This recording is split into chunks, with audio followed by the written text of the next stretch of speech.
I stood frozen outside his study door, listening as my father-in-law spoke in hushed tones, telling my husband I would never be worthy of their family name. My wedding ring suddenly felt heavy against my skin. The crystal wine glasses clink softly against the polished mahogany dining table, as Robert, my father-in-law, raises his hand for another toast. His perfect white teeth gleam in the chandelier light, that same practiced smile he's worn for the past 5 years of family dinners. But tonight, something feels different. The air is heavy with unspoken words, weighted with purpose. To family, he announces, his voice carrying that aristocratic tone he's so proud of. And to maintaining our legacy of excellence. His eyes slide past me as everyone raises their glasses. They always do. 5 years of marriage to his son, 3 successful marketing campaigns that saved his company millions, and countless attempts to earn his approval. None of it has ever been enough. I smile anyway, taking a small sip of the wine that probably costs more than my first car. Next to me, James, my husband, shifts in his seat. He's been unusually quiet tonight, his shoulders tense beneath his expertly tailored suit. Something's wrong. I can feel it in the way his mother keeps glancing between him and Robert, in the way the conversation seems orchestrated, every word carefully chosen. "Excuse me," I say softly, standing up. "I need to use the powder room." No one really acknowledges me. They never do. I'm like a ghost in this house, existing in the periphery of their perfect world. The hallway to the bathroom winds past Robert's study. All dark wood and old money. I'm halfway there when I hear voices. James and Robert, their tones hushed but intense. I shouldn't stop. I shouldn't listen. But something makes me pause, my hand resting against the wallpaper that costs more than my monthly salary.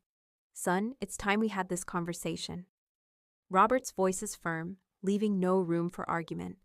She's had plenty of time to prove herself, but let's be honest, she's never going to be one of us. My breath catches. I know who they're talking about. There's only one J in this family who needs to prove herself. "Dad, Claire's my wife." James's response is weak, uncertain, the kind of protest that's more formality than conviction. And that was a mistake we've tolerated long enough. Robert's words cut through me like ice. "You need someone from our world, James. Someone who understands our traditions, our responsibilities. I've been talking with the Prestons. Their daughter Catherine just finished her master's at Yale. She'd be perfect for you." My fingers press against the wall, steadying myself. They're already planning my replacement, like I'm an employee who didn't pass the probationary period. I don't know, Dad. James's hesitation feels like a betrayal all its own. He's not defending me. He's not even trying. "Think about it, son. Claire's done some decent work for the company, I'll grant her that. But she's common. No breeding, no real understanding of our world. Do you really want to build a dynasty with someone who learned business at a state school?" I wait for James to speak up, to remind his father that my state school education helped save their precious company from 3 separate PR disasters, that my common background didn't stop me from securing the Morton contract that doubled their profits last quarter. But James just sighs. What about the optics? A divorce would look bad. A divorce. They're actually discussing this like it's already decided, like I'm a problem to be solved. Not a person, not a wife, not someone who's given 5 years of her life trying to be good enough for their impossible standards. "We'll handle it carefully," Robert assures him. "I've already spoken with our lawyers. We can make it look amicable, give her a reasonable settlement. She'll land on her feet. These types always do." These types. My hands clench into fists, but I force them to relax, force my breathing to steady. This isn't the time for anger. This isn't the time for tears. "Think about it, son," Robert continues. "You have a responsibility to this family, to our legacy. Claire? She was a youthful indiscretion, but it's time to think about your future. Our future." I hear footsteps moving toward the door. Quickly, silently, I slip into the bathroom, closing the door just as they exit the study. My reflection stares back at me from the gilt-edged mirror. I look perfectly composed. Not a hair out of place, not a sign of the earthquake that just shattered my world. Good. Let them think I don't know. Let them think I'm still the naive girl who's desperately trying to win their approval. They want to talk about legacy, about responsibility, about what's good enough for their precious family. I smooth my dress, check my lipstick, and smile at my reflection. It's the same smile I've worn to countless family dinners, charity galas, and board meetings. Perfect, polished, harmless. But this time, there's something different in my eyes. Something cold, something calculating. They think I'm not good enough for their family? They think they can simply replace me, erase me, like I'm nothing? I take one last look in the mirror, straightening my shoulders. Robert just made the biggest mistake of his life. He forgot the first rule of business. Never underestimate your opponent. Time to show them exactly what these types are capable of. I sit in my home office at 3 a.m, the soft glow of my laptop screen illuminating stacks of financial reports and company documents. James is sleeping soundly upstairs, completely unaware that I've spent the last 4 hours diving deep into his family's precious legacy. The same legacy his father thinks I'm not good enough to be part of. Funny thing about being underestimated, people get careless around you. They forget that the common girl they dismissed might actually be paying attention. That she might understand exactly what she's looking at when she finds their financial records. I pull up the company's performance reports from before I joined the firm. My fingers trace down the columns of numbers, a smile tugging at my lips. There it is, in black and white. The truth Robert tried so hard to hide. Their precious family company was hemorrhaging money before I arrived. 3 consecutive quarters of losses, client relationships crumbling, market share dropping. Then mysteriously, everything turned around. The same quarter I implemented my first marketing strategy, the one Robert claimed as his own idea at the board meeting. I open another file, this one containing the email trails from the Morton contract negotiations. The same contract that saved the company millions. The one Robert proudly presented to the shareholders as his masterpiece. I scroll through the timestamps, the drafts, the revisions. Every single one authored by me. Every crucial decision made in meetings I attended while Robert was on his yacht in the Mediterranean. "What are you still doing up?" I don't startle at James's voice behind me. I've learned to control my reactions too well for that. Instead, I calmly minimize the windows on my screen and turn to face my husband. He stands in the doorway, hair mussed from sleep, looking confused and slightly concerned. "Just catching up on some work," I say smoothly. "You know how I get when I'm in the middle of a project." He nods, accepting my explanation without question. He never really asks about my work, never showed any interest in understanding what I actually do for his family's company. Just like his father, he's always assumed it couldn't be that important. "Don't stay up too late," he murmurs, already turning away. "Dad wants us in early tomorrow for the Peterson meeting." I wait until his footsteps fade back upstairs before reopening my files. The Peterson meeting, another piece of the puzzle clicks into place. I pull up the meeting agenda, and there it is. Robert plans to present my complete rebranding strategy as his own work. Again. But that's not what makes my blood run cold. There, in a folder marked Personal-RH, I find something else. Something that makes everything suddenly horribly clear. Emails between Robert and the Prestons going back 6 months. Discussions about Catherine, their perfect Yale-educated daughter. Meetings James had with her that he never mentioned to me. Restaurant reservations, private dinners, carefully orchestrated chance encounters. They've been planning this for months, setting up my replacement while I worked endless hours trying to prove myself worthy of their family name. I dig deeper, and the evidence keeps mounting. Robert has been systematically taking credit for my work, while simultaneously orchestrating my removal from the company. There are draft separation agreements, prepared statements about an amicable parting, carefully worded press releases ready to minimize any impact on the company's image. My hands should be shaking. I should be crying, screaming, throwing things at the wall.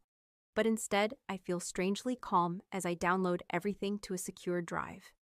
Every email, every document, every shred of evidence that proves what I've actually done for this company. I pause on a photo attached to one of Robert's emails. James and Catherine Preston at some charity gala last month. The gala I couldn't attend because I was working late finalizing the Peterson proposal. They're standing close, laughing at some private joke. She looks exactly like what Robert wants in a daughter-in-law. polished, prestigious, proper.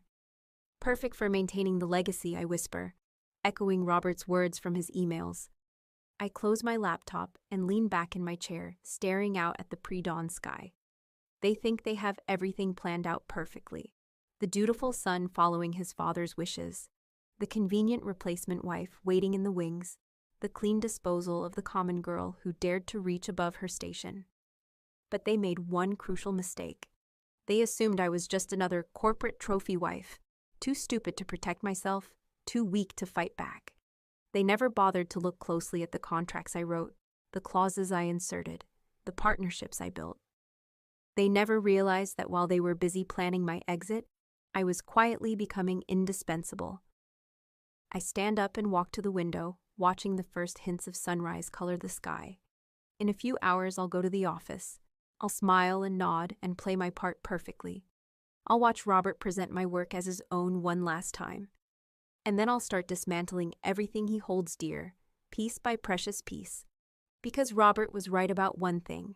I'm not good enough for his family. I'm better.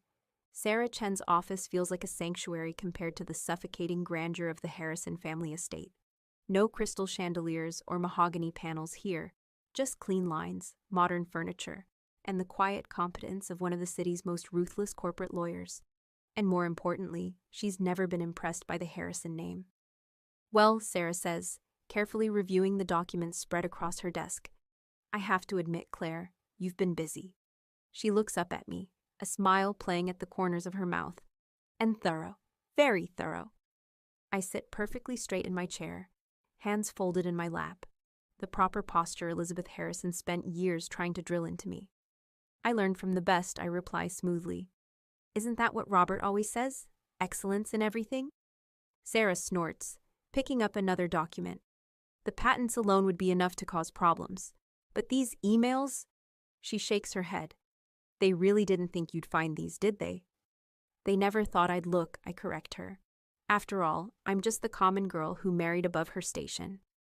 Why would I understand things like intellectual property rights or corporate law? Sarah's eyes narrow as she reads through another page. These contract clauses. You wrote these yourself, didn't you? Right from the beginning. I allow myself a small smile. I modified the standard templates, just a few small additions. Robert never reads the fine print if someone he trusts has already reviewed it. And well, he trusted his son's wife to handle the mundane paperwork, while he focused on the real business. Clever, Sarah murmurs. Very clever. So every major client contract for the past 3 years has my personal service clause embedded in it, I finish for her. The clients aren't just contracted with Harrison Industries. They're contracted specifically with me as their account manager and strategic lead. Sarah lets out a low whistle. And if you leave, the contracts become void after 30 days. The clients can walk away without penalty. And would they? I think about the relationships I've built, the late-night calls I've taken, the problems I've solved while Robert was accepting awards for my work. They would. Every single one of them. Sarah leans back in her chair, studying me. You know, when you first married James, I wondered what Robert Harrison's golden boy saw in a scholarship kid from State University. She gestures at the evidence laid out before her. Now I'm wondering what you saw in them. I think about James's kind smile, the way he used to look at me with pride before his father's approval became more important than his wife's happiness. I saw what I wanted to see, I admit, just like they saw what they wanted to see in me. Sarah nods, then starts organizing the documents into distinct piles. All right, here's what we're dealing with. You have proof that Robert has been systematically taking credit for your work. You have evidence of them planning to push you out while setting up James with another woman. You have bulletproof contracts that could potentially tank the company if you leave. And she holds up a particular email chain. You have documented proof of Robert Harrison discussing insider trading with his golf buddies. She raises an eyebrow. That last one's particularly interesting. I thought so too, I say mildly, especially since it involves the Prestons. You know, the family with the perfect daughter he wants James to marry. Sarah's smile turns predatory. Oh, this is going to be fun. She starts making notes. The question is, what do you want out of this? Money? Control? Revenge? I stand up and walk to her office window, looking out at the city skyline. In the distance, I can see the Harrison Industries building, its logo gleaming in the morning sun. Robert's pride and joy, the legacy he thinks I'm not good enough to be part of. I want what I've earned, I say finally, turning back to face her. Every project they stole, every idea they claimed, every bit of credit they took, I want it all back. And I want them to know exactly who's taking it from them. Sarah studies me for a long moment, then nods. We'll need to time this perfectly. The shareholders' meeting is next week? Yes, Robert's planning to present my Peterson strategy as his own masterpiece, the culmination of his visionary leadership. My lips curl slightly. He's invited all the major players, even the Prestons will be there. Perfect, Sarah starts typing on her laptop. I'll have everything ready, but Claire, ... She looks up at me, her expression serious. Once we start this, there's no going back. Your marriage, your place in the family, it'll all be over. I think about the dinner 2 nights ago, about Robert's dismissive words, about James's weak protests, about 5 years of trying to be good enough for people who had already decided I never would be. My marriage was over the moment they started planning my replacement, I say quietly. And as for my place in the family, I pick up the file containing proof of Robert's insider trading. I think it's time the Harrison family learned what really makes a person worthy of their name. Sarah grins. Well then, let's get to work. We have a legacy to dismantle. I sit back down, smoothing my skirt with practiced precision. Robert always said attention to detail was everything. Time to show him just how well I learned that lesson. One more thing, I add, pulling out my phone. I need you to draft a new contract, something specific for the Peterson deal. Oh? Yes, I smile, thinking of Robert's face when he presents my strategy next week. Let's make sure this one is absolutely perfect. After all, it's going to be his last. The Harrison Industries boardroom gleams with polished perfection, just like everything else in Robert's world. Floor-to-ceiling windows offer a stunning view of the city, while the massive mahogany table reflects the morning light. Every seat is filled, board members, major shareholders, and of course the Prestons, sitting prominently near Robert's end of the table. I sit quietly in my usual spot, half hidden behind my laptop, playing my assigned role of dutiful note-taker. Catherine Preston keeps glancing at James, who's trying very hard not to look at either of us. Robert stands at the head of the table, commanding attention as he always does, completely unaware that he's about to present his own downfall. Ladies and gentlemen, he begins, his voice carrying that perfect mix of authority and charm. Today marks a pivotal moment for Harrison Industries. The Peterson strategy we're about to unveil represents the future of this company, my vision for taking us to unprecedented heights. My fingers hover over my keyboard, waiting. Sarah Chen sits near the back of the room, a quiet observer. We catch eyes briefly, and she gives me the slightest of nods. Robert clicks to the first slide of his presentation, my presentation, the one I spent 6 months perfecting while he was busy planning my replacement. As you can see, he continues, gesturing to the complex market analysis I created, our approach here is revolutionary. The integration of AI-driven analytics with traditional market sectors. He pauses, frowning slightly at the technical details. Details he clearly doesn't understand. Mr. Harrison, I speak up, my voice carrying clearly across the room. Perhaps you'd like me to explain the technical framework, since I designed it. The room goes silent. Robert's perfect smile falters for just a moment before he recovers. Ah, Claire, always so eager to contribute, but I think I can handle presenting my own strategy. Your strategy? I close my laptop slowly, deliberately. That's interesting, because I have here the original project files, complete with creation dates, revision histories, and my digital signatures on every page. I gesture to Sarah, who starts distributing folders to everyone at the table. I thought the board might be interested in seeing who really developed this revolutionary approach. Robert's face darkens. Claire, what do you think you're doing? What I should have done a long time ago, I reply, standing up. You see, ladies and gentlemen, Robert Harrison has been presenting my work as his own for years. The Morton contract? Mine. The Digital Transformation Initiative. Also mine. And this Peterson strategy? Every single detail was developed by me, while Robert was busy. I pause, glancing at Catherine Preston, attending to other matters. The board members are flipping through the evidence, murmuring amongst themselves. James looks like he's about to be sick. The Prestons are shifting uncomfortably in their seats. This is ridiculous, Robert snaps. But his voice has lost its authority. The board knows my track record, my expertise. Your expertise. I pull up the company's historical performance data on the main screen. Let's talk about your track record, Robert. 3 years of declining revenues before I joined the company. Then mysteriously, everything turned around. Would you like to explain how that happened? You're out of line, he snarls, but I can see the fear creeping into his eyes. Am I? Or am I finally stepping into my rightful place? I turn to address the board directly. For years, Robert has been taking credit for my innovations, while simultaneously planning to push me out of the company. He thought I was too common, too beneath him to fight back. That was his first mistake. Mr. Peterson himself leans forward, his expression grave.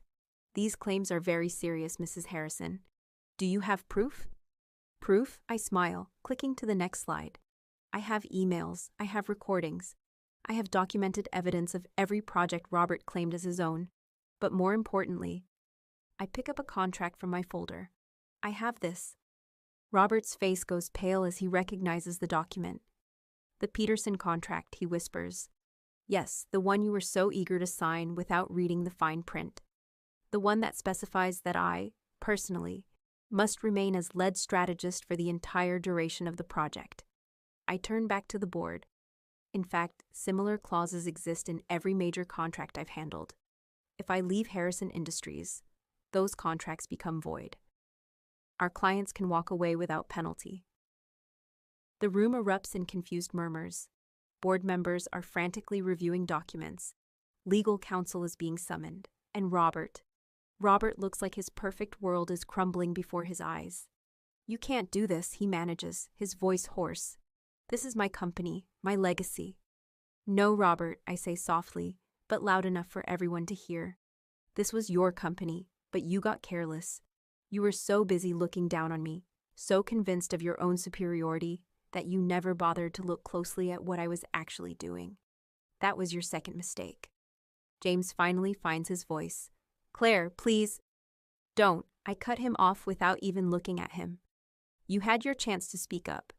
You chose your side. I turn back to the board. Ladies and gentlemen, I have a proposal for you, one that will ensure the continued success of Harrison Industries.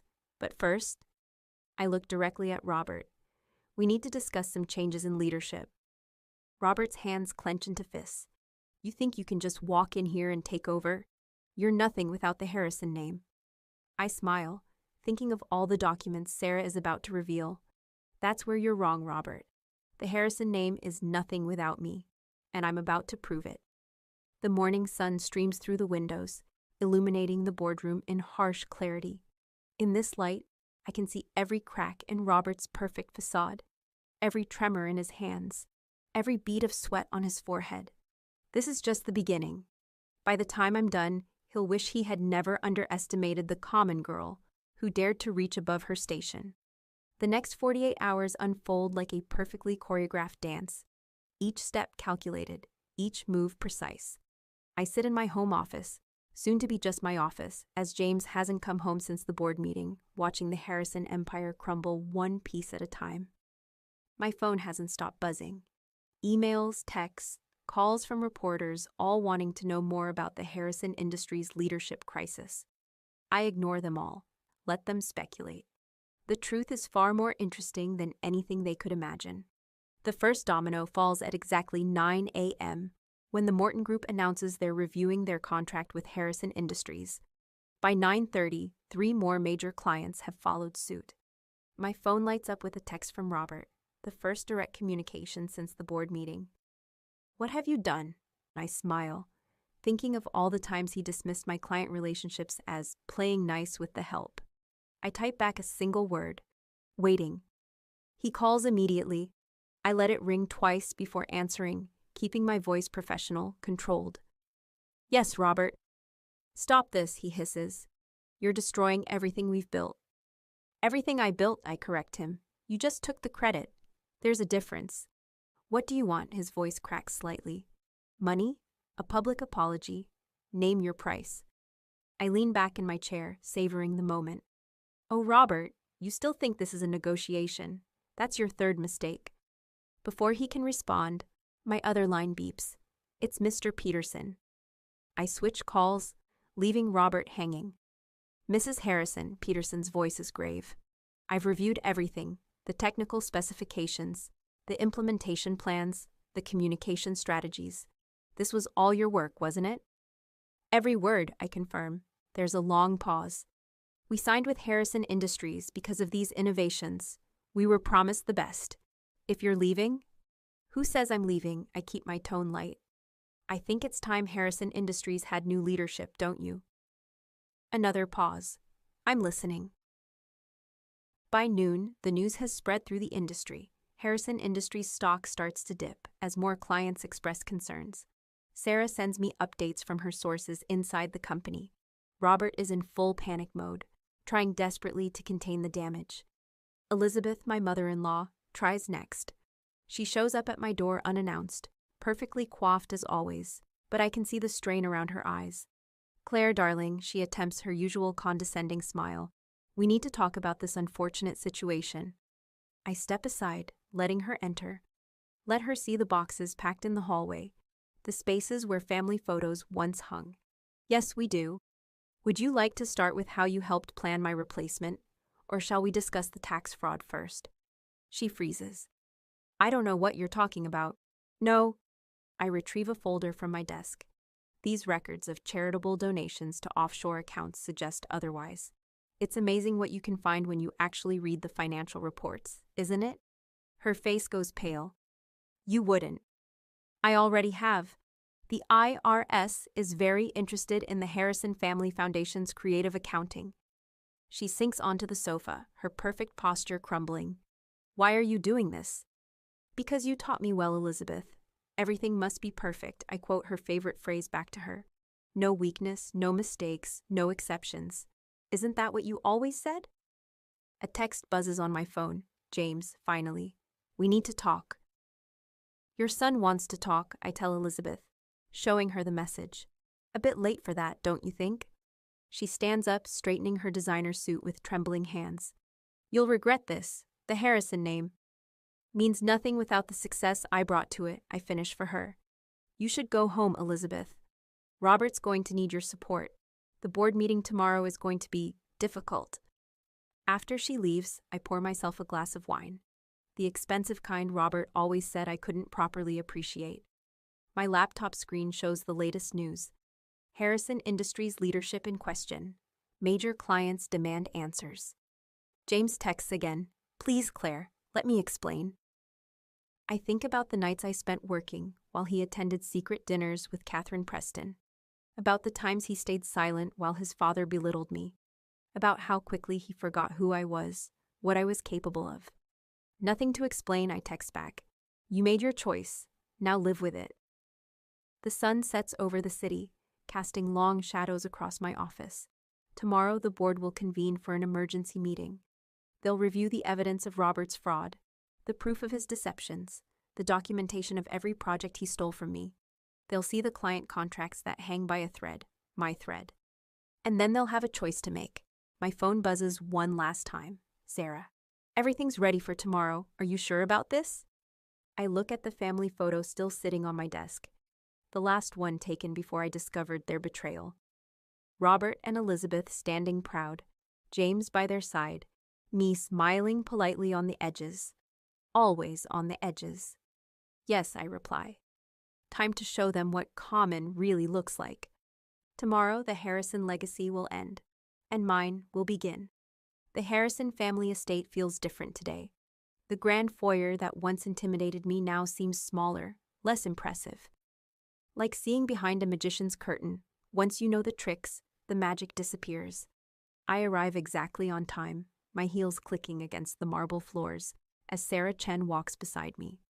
The family is already gathered in Robert's study, that sacred space where so many decisions about my inadequacy were made. How fitting that it should end here. Ready? Sarah asks, her briefcase heavy with documents that will shatter the Harrison legacy forever. I straighten my spine, smooth my dress. Designer, of course. One last performance of the role they created for me. Always.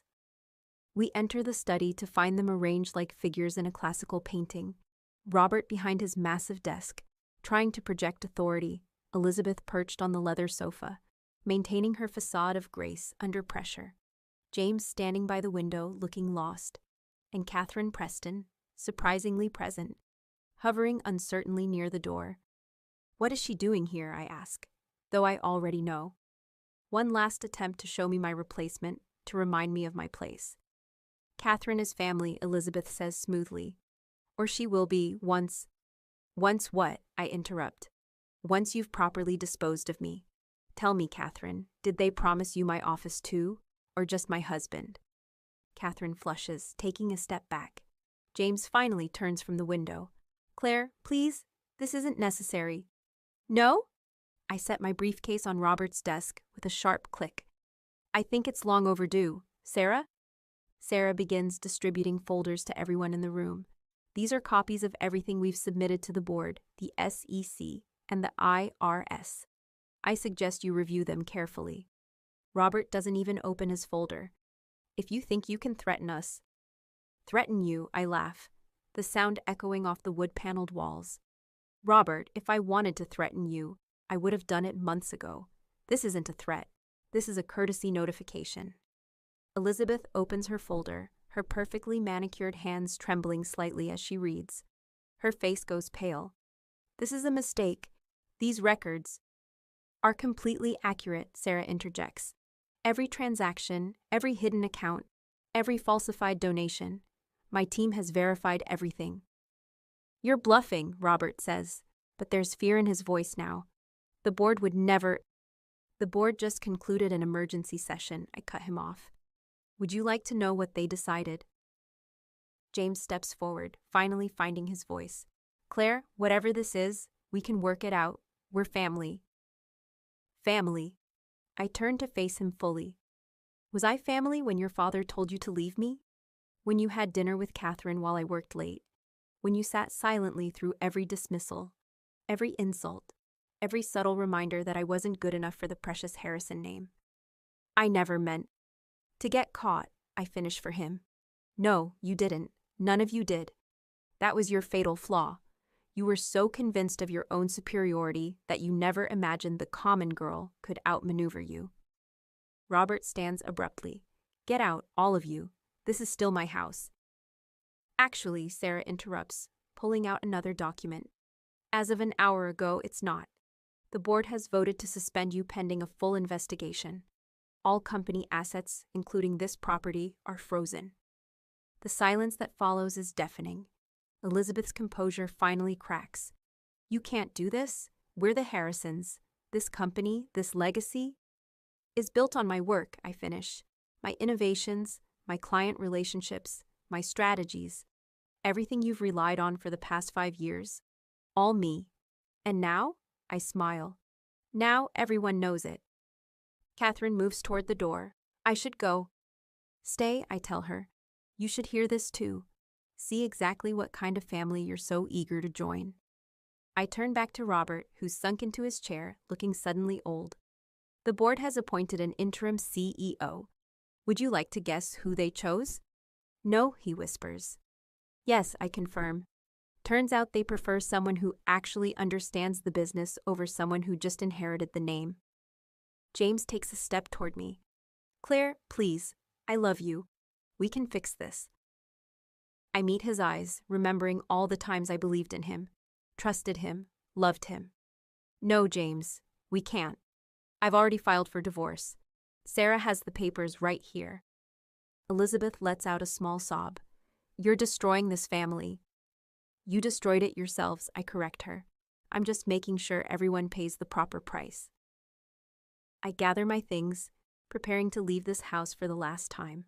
At the door, I pause, turning back to face the family that never accepted me. You know what's funny, I say, almost conversationally?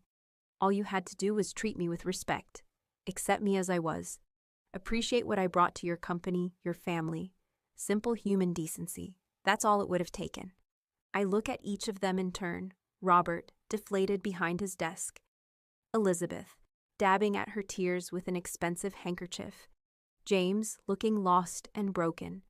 Catherine, witnessing the implosion of her perfect plan. Instead, you taught me something valuable. You showed me exactly who I needed to become to survive in your world. And now, I smile. Now I'm better at it than any of you. As Sarah and I walk out, our heels clicking in perfect synchronization against the marble floors, I hear Elizabeth's muffled sobs, Robert's angry muttering, James's desperate calls of my name. But I don't look back. I don't need to. The Harrisons wanted a woman worthy of their name. They got one. The Harrison Industries boardroom looks different from this end of the table. The morning sun streams through the floor-to-ceiling windows, casting a warm glow over the mahogany surface where my name placard now sits. Claire Harrison, Chief Executive Officer. I trace the letters with my fingertip, appreciating the irony. They wanted me to give up the Harrison name in disgrace. Instead, I've given it new meaning. The board members file in for the first official meeting under my leadership. Their expressions have changed. No more condescending smiles or dismissive glances. Now there's respect in their eyes, maybe even a touch of fear. They've all seen what happened to the last person who underestimated me. The numbers for this quarter, I begin, pulling up the financial reports on the main screen. As you can see, despite the recent leadership transition, our major clients have not only stayed with us, but have expanded their contracts.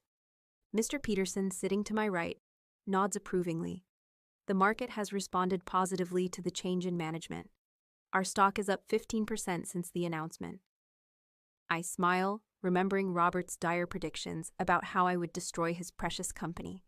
And the new digital integration initiative?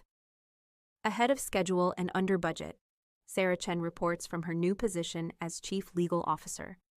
The tech blogs are calling it revolutionary. The meeting continues, each report better than the last. Everything running smoothly, efficiently, profitably. Just as I always knew it could, once the dead weight was removed. A text lights up my phone, James, again. I glance at it briefly. Please, we need to talk. Dad's not doing well. I silence the phone without responding. Let Robert suffer through his retirement in the small condo he's been reduced to. It's more than he deserves after what the forensic accountants found in those offshore accounts. There is one more item. I address the board as the meeting wraps up. The Preston Group has requested a meeting to discuss their ongoing partnership with Harrison Industries. A murmur runs through the room. Everyone knows the Prestons cut ties after the scandal, after Catherine's involvement in the attempted coup became public knowledge. They're worried, Mr. Peterson observes. Their stock has dropped 30% since breaking ties with us. 40%, I correct him. And yes, they're worried, as they should be. I pull up another slide. Our new competitive analysis initiative launches next week, directly targeting their market share. Sarah smirks. Couldn't happen to nicer people. The board meeting concludes, and I remain in my chair, watching as they file out. Each one stops to shake my hand, to offer congratulations on the company's performance. Such a change from 6 months ago when they barely acknowledged my presence. As the room empties, Sarah lingers behind. Elizabeth was at the charity gala last night, she mentions casually. She looked different. I can imagine. The social humiliation has been hard on Elizabeth Harrison. No more chairwoman positions on prestigious boards. No more leading roles in high society events. Amazing how quickly the elite abandon you when your name becomes synonymous with scandal. How's the divorce proceeding? Sarah asks. Final hearing next week, I reply, gathering my papers. James signed everything. No contest. Smart of him, though I was looking forward to destroying him in court. I shake my head. He's destroyed enough. The board stripped him of his position, his trust fund is gone, and his perfect new life with Catherine. I allow myself a small smile. Well, it's amazing how quickly a woman's affections cool when the money and power disappear. My phone buzzes again, Elizabeth this time. I read the message out loud. The family name meant something before you ruined it. Sarah raises an eyebrow. Are you going to respond? I stand, smoothing my designer suit. Chanel, because I've learned to appreciate the finer things in life. No need. The quarterly reports speak for themselves. Harrison Industries stock has never been higher, our client base has never been stronger, and our future has never been brighter. I gather my things. The Harrison name means more now than it ever did under Robert's leadership. We walked together toward my corner office, previously Robert's sanctuary, now transformed into a modern command center, worthy of a true CEO. You know, Sarah muses, when you first married James, I thought you were making a mistake, trying to fit into a world that would never accept you. I pause at my office door, looking out over the city skyline. They never wanted to accept me. They wanted to use me, control me, then discard me when I was no longer convenient. I turned to face her. That was their mistake. And now? Now they understand what I've always known. You don't need the right background or the right connections to succeed. You just need to be smarter, work harder, and be willing to do what needs to be done. My assistant appears with the afternoon schedule. Another full slate of meetings, presentations, and decisions that will shape the company's future. My future. One last thing, Sarah says before leaving. The business papers want interviews. They're calling you the queen of corporate warfare. I settle behind my desk, remembering all the times Robert sat here, looking down at me with condescension. Let them wait. I'm not done writing this story yet. Because that's the thing about power. It's not about who was born to it, or who inherited it, or who married into it. It's about who knows how to take it, hold it, and make it grow. And I'm just getting started. 1 year later, I stand at the same window where James once watched his father tell him to leave me. The view hasn't changed, but everything else has. The Harrison Industries building still dominates the skyline, but now it truly reflects its name. My name, earned rather than borrowed. The Wall Street Journal sits open on my desk, my face on the cover. The Rise of Claire Harrison, How One Woman Transformed a Family Empire. The article is kinder than the Harrisons deserve, but that's by design. I've learned that true power isn't about destruction. It's about reconstruction. Sarah enters without knocking. She's earned that right. The Preston Group filed for bankruptcy this morning. I don't turn from the window. Did they approach us about acquisition? Just as you predicted, their board is practically begging. A slight smile crosses my lips. Schedule a meeting for next week. Let them sweat a little longer. And Catherine, Sarah asks, a hint of amusement in her voice. I hear she's working as a junior associate at her father's former firm. Entry level. I finally turn from the window. Quite a step down from future Mrs. Harrison, wouldn't you say? Sarah settles into one of the leather chairs across from my desk. Speaking of Harrisons, James was seen at Morton's last night. Alone. Again. I sit down, picking up the special edition Forbes magazine featuring Harrison Industries' remarkable turnaround. Still drowning his sorrows. From what I hear, he's been trying to start his own consulting firm. No takers. She pauses. He still asks about you. Of course he does. I set the magazine down. He lost everything when he chose his father over me. His position, his reputation, his future. I straighten a pen on my desk. Amazing how quickly the business world turns on you when they realize you were just a name, not a talent. My phone buzzes, a text from Elizabeth. A year later, and she still hasn't learned. Saw your article, it reads. You've destroyed everything we built. I hope you're satisfied. I show the message to Sarah, who laughs. Should I remind her about the charity board elections? Every single organization voted her out. No need. I type back a simple response. Check tomorrow's stock prices. Because tomorrow, Harrison Industries will announce its acquisition of the Preston Group, at pennies on the dollar. The final nail in the coffin of the old guard, the ultimate proof that the student has surpassed the teachers. My assistant enters with afternoon reports.